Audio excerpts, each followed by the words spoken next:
Light weight బంగారు diamond ఆభరణాలు వందల రకాల డిజైన్స్ ఏవైనా ధర మాత్రం ఒక్కటే. నమస్తే, నేను విజయ్.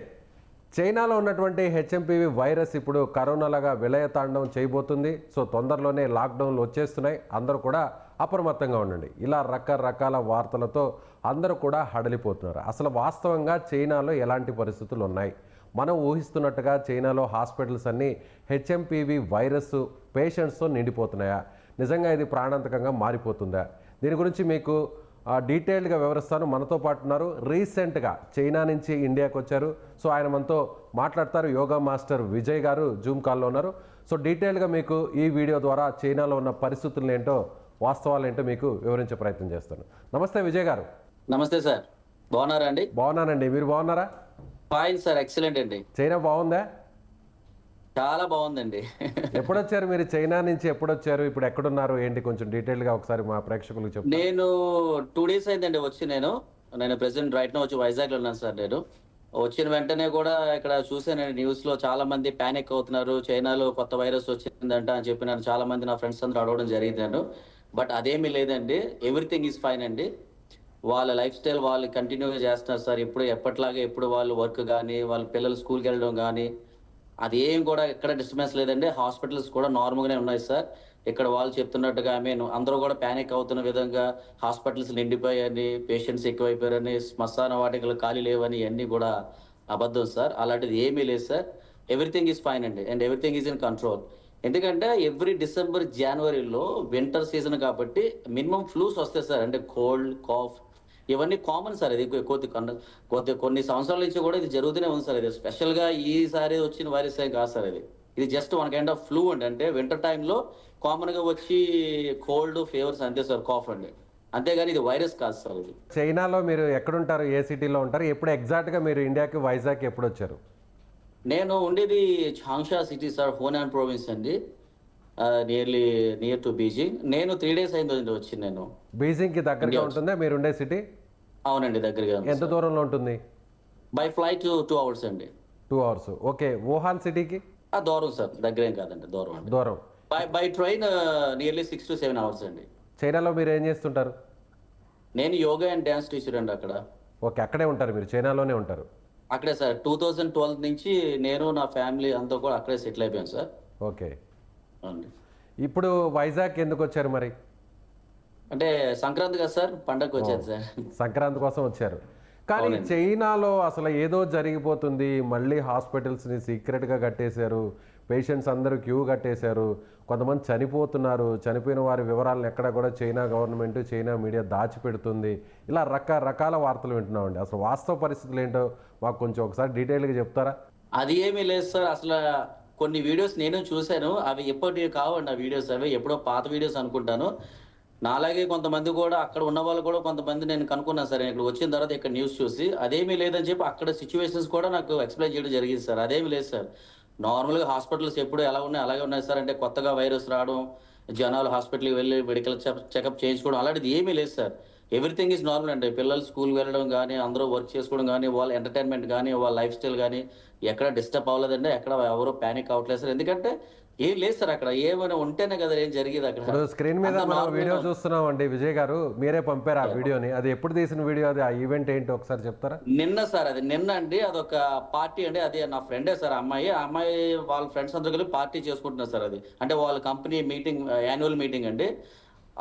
నేను ఆ అమ్మాయిని అడగడం జరిగిందండి, ఏంటి సిచ్యువేషన్ అంటే, ఏం లేదు మేము అందరూ బాగానే ఉన్నాం కదా, ఏమైందంటే లేదు నేను కొంత న్యూస్ విన్నాను, నిజమా కాదని. అదే లేదని చెప్పి ఆ అమ్మాయి నాకు వీడియో పంపించింది sir. They are enjoying their party. HMPV virus గురించి ఏమైనా డిస్కషన్ అన్న నడుస్తుంది అక్కడ మీడియాలో కానీ, లేదంటే సోషల్? ఏమీ లేదు సార్, అలాంటి డిస్కషనే లేదు సార్. అక్కడ అంటే నవ్వుతున్నారండి. ఇదేంటంటే ఇక్కడైతే ఏమీ లేదు, మరి అక్కడ ఎలా ఎందుకు అనుకుంటున్నారో మాకు తెలియదు. బట్ ఇక్కడ అంతా అసలు అలాంటిది ఏమీ లేదు. ఇక్కడ అంతా నార్మల్గానే ఉందని చెప్పి చెప్పడం జరిగిందండి అక్కడ వాళ్ళు నన్ను. కానీ ఇప్పటికే ఇక్కడ ఇండియాలో దాదాపు 7 నుంచి 8 కేసులు బయటపడ్డాయి. గుజరాత్లోను, బెంగళూరులోను, అలాగే వేరే వేరే సిటీస్లో కూడా బయటపడ్డాయి. అందులో కూడా నెలల వయసు ఉన్నటువంటి చిన్నపిల్లల్లోనే ఈ కేసులన్నీ కూడా నిర్ధారణ అయ్యాయి. కాబట్టి ఈ కేసుల సంఖ్య ఇంకా కూడా పెరిగిపోతుంది. గవర్నమెంట్ కూడా కొంత అలర్ట్ ఇచ్చింది. కేంద్ర ఆరోగ్య శాఖ, రాష్ట్ర ప్రభుత్వాలు కూడా కొన్ని అలర్ట్ ఇచ్చాయి. మాస్కులు పెట్టుకోండి, జలుబు, జ్వరం ఇలాంటివి ఉన్నవాళ్ళు బయటకు రావద్దు, సో కొంత ఇంట్లోనే ఉండండి. ఆ సమూహంలో ఉండకూడదు అంటే మనం కరోనా టైంలో ఎలాంటి ప్రికాషన్స్ ఇచ్చారో ఎలాంటి అలర్ట్స్ ఇచ్చారో ఇంచుమించుగా అలాంటి అలర్ట్సే ఇచ్చారు. సో చైనాలో కూడా అలాంటి అలర్ట్స్ ఏమైనా ఉన్నాయా? ఏమీ లేదు సార్. ఏమీ లేవు. ఏమీ లేదు సార్. అస్సల 1% కూడా ఈ కైండ్ ఆఫ్ ఏం లేదు సార్. అక్కడ మాస్క్ పెట్టుకోవడం గానీ, లేదంటే పానిక్ అవ్వడం గానీ అలాంటిది ఏమీ లేదు సార్. మాస్క్ Everything కనీసం is మాస్క్ normal. కూడా పెట్టుకోవట్లేదు. లేదు సార్. అసలు మాస్క్ కూడా లేదండి. ఈవెన్ కరోనా వచ్చిన టైంలో కూడా ఫస్ట్ వేవ్, సెకండ్ వేవ్ అయిపోయిన తర్వాత వాళ్ళందరూ కూడా మాస్క్ పెట్టుకోవడం మానేశారు సార్. ఇప్పుడు చైనాలో అక్కడ మాస్క్ లేదు సార్ అక్కడ. ఇప్పుడు చైనా పేరు చెప్తేనే మనకి 2019, 2020 నుంచి అందరికి కూడా మనకు గుర్తొచ్చేది కోవిడ్, కరోనా. సో మీరు చైనా నుంచి ఇండియాకి వచ్చేటప్పుడు ఎయిర్పోర్ట్లో కానీ ఇమిగ్రేషన్ దగ్గర కానీ ఏదైనా కొన్ని ఆంక్షలు కానీ మిమ్మల్ని ఏమైనా చెక్ చేయడం కానీ టెస్ట్ చేయడం కానీ ఇలా ఏమైనా జరిగాయా? ఇప్పుడండి లాస్ట్ టైమా? ఇప్పుడు ఏం లేదు సార్. అదేం లేదండి. చాలా ఫ్రీగా వచ్చేసారు.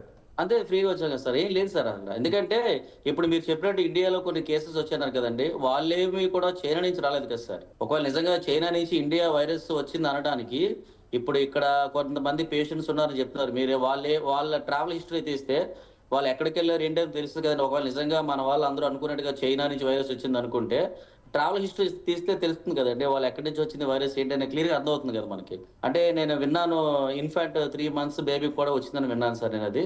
బట్ 3 months బేబీ చైనా నుంచి రారు కదండి, ఇండియాలోనే ఉన్నారు కదా సార్ వాళ్ళు. అంటే ట్రాన్స్ఫర్ అయ్యింది చైనా నుంచి వైరస్ వచ్చింది మాత్రం అది అబద్ధం అండి. అంటే కంప్లీట్ బహుశా మీరున్నటువంటి ప్రాంతంలో ఏదన్నా వైరస్ లేదేమో, కానీ వేరే సిటీస్లో వేరే ప్రాంతాల్లో ఏమన్నా వైరస్ ఉందేమో, లేదు సార్. లేదు ఇప్పుడే సార్. స్ప్రెడ్ ఎందుకంటే అవుతుందేమో. అలాంటి వైరస్ ఉంటే ఖచ్చితంగా అక్కడ చైనీస్ గవర్నమెంట్ ఒక నోటీస్ అయితే విడుదల చేస్తారు సార్. వాళ్ళు కూడా ప్రీ ప్లాన్డ్ గా సేఫ్టీ ప్రికాషన్స్ తీసుకుంటారు సార్. బట్ ఇలాంటి ప్రికాషన్స్ అయితే తీసుకుని నోటీస్ అలాంటిది లేదు సార్ అట్ ప్రెసెంట్. అక్కడ గవర్నమెంట్ కానీ హెల్త్ డిపార్ట్మెంట్స్ కానీ ఎలాంటి నోటీసులు అసలు ఏం లేవు దీని గురించి. ఎలాంటి నోటీస్ కూడా లేదు సార్. ఈ విధమైన నోటీస్ అంటే జాగ్రత్తగా ఉండండి ఒక వైరస్ వచ్చిందని అలాంటి నోటీస్ అయితే ఏం లేదు సార్. ఎందుకంటే నా పిల్లలు ఇద్దరు కూడా అక్కడ చైనా స్కూల్లో చదువుకుంటున్నారు సార్. అలాంటిది ఏమైనా ఉంటే వైరస్ ఏమైనా ముందు వస్తే ఫస్ట్ చైనీస్ గవర్నమెంట్ ఎప్పుడు కూడా స్కూల్స్ స్టాప్ చేస్తారు సార్. ఓకే, అంటే మీరు ఆల్రెడీ 2012 నుంచి ఉన్నారు కాబట్టి కోవిడ్ టైంలో మీరు అప్పుడు అక్కడే ఉన్నారా? అక్కడే ఉన్నాను సార్ నేను. కోవిడ్ అప్పుడు ఎలాంటి కాషన్స్ వచ్చారు అప్పుడు స్టార్టింగ్ టైంలో? అప్పుడు చాలా స్ట్రిక్ట్ గా పాలసీస్ సార్. అప్పుడు మొత్తం అంతా కూడా 3 to 4 months complete lockdown sir. China total China lockdown అండి. ఓకే, అంటే కేసులు స్టార్ట్ అయ్యే టైంలో, కేసులు అప్పుడప్పుడే స్టార్ట్ అవుతున్నటువంటి టైంలో, అంటే స్టార్టింగ్ టైంలో అంత అంటే ఎక్కడైతే వైరస్ వచ్చిందో అక్కడ స్టాప్ చేశారు కానీ మిగతా సిటీస్ లో ఎక్కడ స్టాప్ చేయలేదు sir. But later on cases improve అవుతున్న కొద్దీ టోటల్ చైనా లాక్డౌన్ చేశారు సార్. అప్పుడు వుహాన్ సిటీకి సంబంధాలన్నింటినీ కూడా కట్ చేశారు కదా, కమ్యూనికేషన్ కావచ్చు, రాకపోకలు ఇవన్నీ కట్ చేశారు కదా. అప్పుడు మీకు తెలుసా అవునండి. అవునండి. ఇలా కట్ చేశారన్న విషయం? తెలుసండి. అంతేగాని గోప్యంగా ఉంచారు, చివరి వరకు ఎక్కడ కూడా బయట పెట్టలేదు చైనా గవర్నమెంట్. అంతా అయిపోయిన తర్వాత, జరుగుతున్న తర్వాతే బయటకు వచ్చింది ఈ వార్తా విషయం అంటున్నారు. కనీసం మీడియాకు కూడా చెప్పనివ్వదు. సోషల్ మీడియాలో కూడా ఇలాంటి అంటే గవర్నమెంట్కి లేదంటే ఇలాంటి వైరస్ల విషయంలో వ్యతిరేకంగా వస్తే వెంటనే వాటిని స్టాప్ చేస్తారు. కాబట్టి ఈ విషయం బయటికి తెలియదేమో అనుకుంటే, అంటే 2019లో ఇలా జరిగింది సార్. అంటే అప్పట్లో స్ప్రెడ్ చేయొద్దని చెప్పని అప్పుడు స్ట్రిక్ట్ గా ఆంక్షలు విధించారు సార్. అంటే ఎవరైనా సోషల్ మీడియాలో షేర్ చేయడం కానీ, అంటే వాళ్ళ పాలసీ ఏంటంటే సార్, ఇలాగ మనం పబ్లిసిటీ ఎక్కువ చేస్తే అందరూ ప్యానిక్ అవుతారు, భయపడతారని చెప్పి వాళ్ళు ఆ పాలసీ తీసుకొచ్చారండి. రిగార్డింగ్ వైరస్ ఎవరో కూడా వాళ్ళకి నచ్చినట్టు సోషల్ మీడియాలో పబ్లిష్ చేయడం కానీ, నచ్చినట్టు కామెంట్స్ చేయడం కానీ ఇలాంటివి చేస్తే వాళ్ళు స్ట్రిక్ట్ గా యాక్షన్ తీసుకుంటారు సార్. బట్ చైనాలో ఏంటంటే సార్, ఎన్ని మీడియా ఛానల్స్ ఉన్నా గవర్నమెంట్ మీడియా ఛానల్ ఒకటి ఉంటుందండి. అందులో చెప్పే న్యూస్ నే చైనీస్ పీపుల్ ట్రస్ట్ చేస్తారండి. ఓకే, అంటే ఇప్పుడు టీవీ అక్కడ కూడా చాలా న్యూస్ ఛానల్స్ ఉంటాయండి, వాళ్ళు నచ్చినట్టు పబ్లిష్ చేస్తారు సార్. బట్ ఆ గవర్నమెంట్ కి ఒక ఛానల్ ఉందండి, ఆ ఛానలే మొత్తం చైనీస్ పీపుల్ అందరూ కూడా ఫాలో అవుతారు సార్. అందులో వచ్చిందే వాళ్ళు ట్రస్ట్ చేస్తారు సార్ ఆ న్యూస్ ని. రైట్. ఇప్పుడు మీరు చైనా నుంచి రీసెంట్గానే 2 days బ్యాకే వచ్చారంటున్నారు కదా, వైజాగ్లో మీ చుట్టుపక్కల అందరూ వాళ్ళు చైనా నుంచి వచ్చారా అని షాక్ అవుతున్నారా? అంటే కొంతమంది అయితే షాక్ అవుతున్నారు సార్. బట్ వాళ్ళని ఎక్స్ప్లెయిన్ చేసేది సార్, అదేం కాదు, ఇది వైరస్ కాదు, జస్ట్ ఫ్లూ ఇది. ఓకే, ఎందుకంటే ఇది కొత్తగా వచ్చిన ఫ్లూ ఏం కాదు సార్. కొన్ని సంవత్సరాల నుంచి కూడా మనకు తెలియకుండా మన బాడీలో ఉంది సార్. ఇలాంటి కైండ్ ఆఫ్ వైరసెస్ చాలా మన బాడీలో ఉంటాయి సార్. యాక్చువల్గా అది మనకు తెలియదు. ఇప్పుడు కొద్దిగా నాలెడ్జ్ అది కోవిడ్ వచ్చిన తర్వాత పెద్దాన్ని కూడా మన భూతద్దులో చూడడం వల్ల అమ్మో ఇది వైరస్సా అని ఇప్పుడు తెలిసిందే కాబట్టి మనం ఎక్కువ ఓవర్ యాక్ట్ అవుతున్నాం కదా సార్. యాక్చువల్గా మన బాడీలో కొన్ని కైండ్ ఆఫ్ వైరసెస్ ఉంటాయి సార్, అది మన బాడీని ప్రొటెక్ట్ చేస్తాయి సార్ యాక్చువల్గా. సో మా సుమన్ టీవీ ద్వారా మా సుమన్ టీవీ ద్వారా మీరు చైనా నుంచి రీసెంట్గా వచ్చారు, దాదాపు 12 ఏళ్ళ నుంచి అక్కడే ఉంటున్నారు. మీరు ఏం చెప్పదలుచుకున్నారు? ప్యానిక్ అవుతున్న వారికి, భయపడే వారికి హెచ్ఎంపీవీ వైరస్ మళ్ళీ వచ్చేస్తుంది, ప్రాణాలు మింగేస్తుంది, చాలామంది చనిపోతారు, మరో కోవిడ్, ఇలా రకరకాలుగా భయపడే వారికి మీరేం చెప్పదలుచుకున్నారు? సుమన్ టీవీ ద్వారా చెప్పండి. ప్రస్తుతానికైతే ఎలాంటి వైరస్ చైనాలో లేదండి. ఇండియాలో కొన్ని కేసులు నమోదు అయ్యే అంటున్నారు. బట్ అది ఎంతవరకు నిజం అయితే నాకైతే తెలియదు. బట్ ఎలాంటి ప్యానిక్ అవ్వాల్సిన అవసరం లేదండి. మీరు వెళ్ళండి, మనం ముందు జాగ్రత్త కోసం మనం సేఫ్టీగా ఉండడం అయితే మంచిదేనండి, తప్పేం కాదు. బట్ ప్యానిక్ అవసరం అయితే లేదండి. ఎందుకంటే నేను ఇందాక న్యూస్ కూడా చూసిన, కొంతమంది బులెటిన్ అయితే రిలీజ్ చేశారు, ఇది డేంజరస్ ఏం కాదని చెప్పని ఇండియాలోనే. టైమ్స్ ఆఫ్ ఇండియా కూడా షేర్ చేశారు, అది చూడడం జరిగిందండి నేను. కాబట్టి ప్యానిక్ అవ్వాల్సిన అవసరం అయితే లేదండి. బట్ ఎప్పుడు కూడా ముందు చూపు అనేది చాలా ఇంపార్టెంట్. కాబట్టి మనం నిజంగా క్రౌడెడ్ ప్లేసెస్కి వెళ్తే మాస్క్ పెట్టుకోండి, అంటే మన సేఫ్టీ కోసం. కోల్డ్, ఇప్పుడు వింటర్ టైం కాబట్టి మనకి ఆటోమేటిక్గా కోల్డ్, కాఫీ అన్ని ఫీవర్ అన్ని వస్తూ ఉంటాయి. వాటికి దూరంగా ఉండాలంటే మీరు ప్రికాషన్స్ తీసుకోండి. కాబట్టి ప్యానిక్ అవసరం అయితే ఏది లేదండి. ఓకే, రిటర్న్ టికెట్స్ బుక్ చేసుకున్నారా మరి చైనాకి? ఎప్పుడు?